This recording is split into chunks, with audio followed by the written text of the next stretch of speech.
Hello hi അസ്സലാമലൈക്കും welcome to നമ്മുടെ channel. അപ്പോൾ ആദ്യമായിട്ട് കാണുന്ന കൂട്ടുകാരാണെങ്കിൽ ലൈക്ക് അടിക്കാനും ഷെയർ ചെയ്യാനും കമൻറ്റ് ചെയ്യാനും മറക്കരുത്. നല്ല തുമ്പലുണ്ട്, ജലദോഷമുണ്ട് ഒക്കെ ഉണ്ട് കേട്ടോ. അപ്പോൾ കഴിഞ്ഞ ദിവസം നമ്മൾ തമ്മിൽ ശ്രീനാരായണൻ്റെ ഷോയിൽ 24-ൻ്റെ അതിൽ അമൃത സുരേഷിൻ്റെ അച്ഛൻ അനാഥാലയത്തിലാണെന്നുള്ളൊരു ഇത് പറഞ്ഞായിരുന്നു. നമ്മളുണ്ടല്ലോ ഒരാൾ പറയണ കേട്ടിട്ട് അതിനനുസരിച്ച് പറയരുത്. കാരണം അവർ വീഡിയോകൾ ഫസ്റ്റ് മുതൽ അവസാനം വരെ കാണുന്നവർക്ക് മനസ്സിലായിട്ടുണ്ടാവും. ആൾ അനാഥാലയം പോയിട്ട് വരുന്നുണ്ടാവും, പക്ഷെ അവരെന്നെ അതിനെക്കുറിച്ചിട്ട് വീഡിയോ ചെയ്യുന്നുണ്ട്. ഒരാൾ നമ്മൾക്കൊരു ജീവിതം ഇഷ്ടമല്ലെങ്കിൽ നമ്മൾ അതിൽ നിന്ന് പിന്മാറും. കുറേ അയാളെ നെഗറ്റീവ് പറഞ്ഞു നമുക്ക് പറ്റാവുന്നിടത്തോളം നെഗറ്റീവ് പറഞ്ഞു അതിനൊക്കെ അമ്മയായാലും ആ മക്കളായാലും അതിൽ നിന്നൊക്കെ മാറി വന്ന് ഇതാക്കുമ്പോൾ അടുത്തത് അച്ഛനെ അവസാന കാലത്ത് അനാഥാലയത്തിൽ കൊണ്ടുപോയിട്ടു. എന്തിനാണ് ഇങ്ങനെയൊക്കെ പറയണത്? അവർ പറയണത് അങ്ങനെയല്ല, അത് മൊത്തത്തിൽ കേൾക്ക്. അത് പറഞ്ഞ വ്യക്തി അതിൻ്റെ ഒരു പോസ്റ്റ് ഇത് ചെയ്തിട്ടുണ്ട്, അതൊക്കെ പോയി കാണാൻ. വേറെയുള്ള യൂട്യൂബർ അങ്ങനെ ചെയ്തോ ഇങ്ങനെ ചെയ്തോ കാര്യം അറിയാണ്ട് എന്തിനാണ് ഇങ്ങനെ സംസാരിക്കുന്നത്? എന്താ കിട്ടണത് ഇങ്ങനെയൊക്കെ സംസാരിച്ചിട്ട്? അവരെ വീഡിയോസ് മൊത്തം കൊണ്ടുപോയി ആ കുടുംബത്തിൻ്റെ ഒരു സ്നേഹമായാലും ഐക്യമായാലും ഒരു ബന്ധം വേണ്ടാന്ന് വെച്ച് കുറേ കഴിഞ്ഞിട്ട് വേറൊരു ബന്ധത്തിലേക്ക് പോകുമ്പോൾ അവർക്കത് പറ്റില്ല എന്ന് പറഞ്ഞിട്ട് പോകും. എന്ന് വെച്ചിട്ട് അവരുടെ കുടുംബത്തിലുള്ളവരൊക്കെ കുറിച്ച് ഇങ്ങനെ അനാവശ്യം ഇങ്ങനെ പറയാൻ പറ്റുന്നിടത്തോളം പറയും. നമുക്കൊരു കണ്ടൻറ്റിന് വേണ്ടിയിട്ട് പലതും ഇങ്ങനെ പറയല് ശരിയല്ല കേട്ടോ. എനിക്ക് അവരെ വീഡിയോ കണ്ടപ്പോൾ മരിച്ചു പോയ ഒരാളെ കുറിച്ച് പിന്നെയും ഇങ്ങനെ കുത്തിയിരുന്നു. അപ്പോൾ പറയും നിങ്ങൾ പറയണില്ലേന്ന്. എന്തിനാ ഇല്ലാത്ത കാര്യം പറയരുതെന്നാണ് പറയണത്. ഇല്ലാത്ത കാര്യം ഉള്ളത് മാത്രം പറയും. ഇല്ലാത്ത കുറേ വെച്ചിട്ട് ഇങ്ങനെ പറയുന്നത്.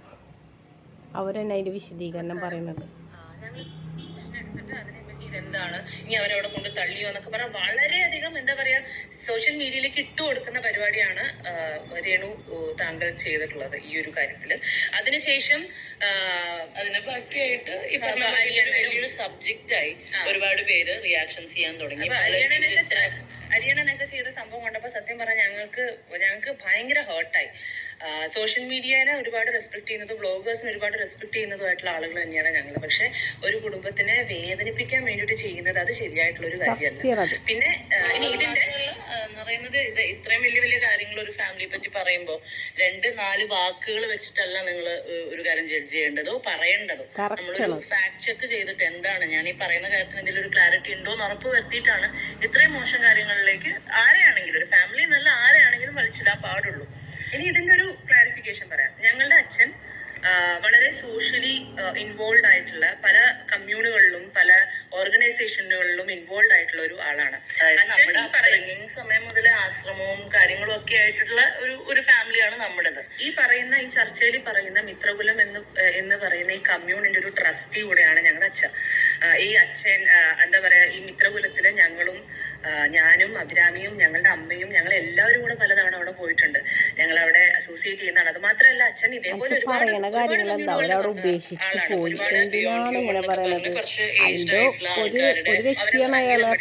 സ്റ്റേജിൽ കൊണ്ടുവരിക, അവരുടെ കൂടെ ടൈം സ്പെൻഡ് ചെയ്യുക, ഇങ്ങനെയൊക്കെയുള്ള കാര്യങ്ങള്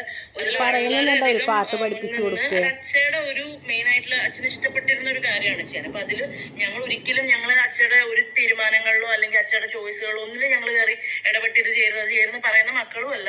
ഞങ്ങളുടെ അമ്മയും അങ്ങനെയല്ല.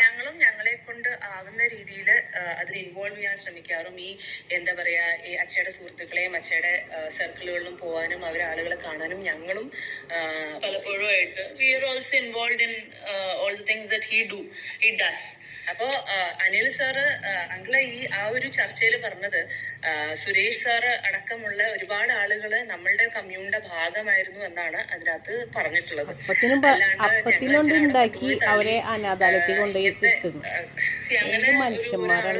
സെന്റൻസ് പറയുന്നതിനകത്ത് നിങ്ങൾ ഇത്ര അതായത് കൂട്ടം ആക്രമിക്കുന്നതിന് മുമ്പ് ഞങ്ങളുടെ എൻറ്റയർ ലൈഫ് വ്ളോഗിങ്ങിലൂടെ ഒക്കെയും ഡെയിലി കണ്ടോണ്ടിരിക്കുന്ന ആൾക്കാരാണ്. അച്ഛൻ എത്രത്തോളം ഞങ്ങൾ വീഡിയോ എടുക്കുന്ന ആൾക്കാർ, നിങ്ങൾ വ്യൂവേഴ്സിനാണ് അത് ഏറ്റവും കൂടുതൽ അറിയുന്നത്.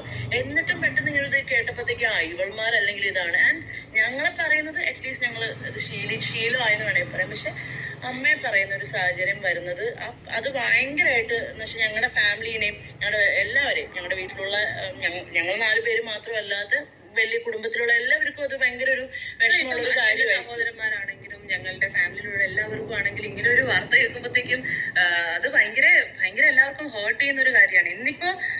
ഇന്നിപ്പോ ഞങ്ങള് ഈ ഒരു സബ്ജക്റ്റ് ഇതോടുകൂടി അവസാനിപ്പിക്കണമെന്ന് ഞങ്ങൾ ആഗ്രഹിക്കുന്നുണ്ട്. ഇതിനെ എടുത്തുകൊണ്ട് ഒരു ചർച്ചയാക്കാൻ ആക്കരുത് എന്നുള്ളത് കൊണ്ടാണ് ഇപ്പോൾ ഇതിനൊരു ക്ലാരിഫിക്കേഷൻ ആയിട്ട് വന്നത്. സത്യം. ഇനി ഇതിനെ കുറിച്ചിട്ട് ചർച്ചയാക്കി പിന്നെയും അവർക്ക് അറിയാം. പിന്നെ എന്തിനാണ് ഇങ്ങനെ വെറുതെ ഒരാളെ കുറിച്ചിട്ട് ഇല്ലായ്മ പറയണത്? അപ്പം ഏതെങ്കിലും ഒരു കാര്യം നോക്കുമ്പോൾ അത് കറക്റ്റായിട്ട് നോക്കിയിട്ട് അഭിപ്രായം പറയുക, അല്ലാണ്ട് വെറുതെ കാര്യമില്ലാണ്ട്. അപ്പോൾ ഇത്രയേ ഉള്ളൂ. അപ്പോൾ ഓക്കെ, മറ്റൊരു വീഡിയോ ആയിട്ട് കാണുന്നവരെ ഓക്കെ, ബൈ.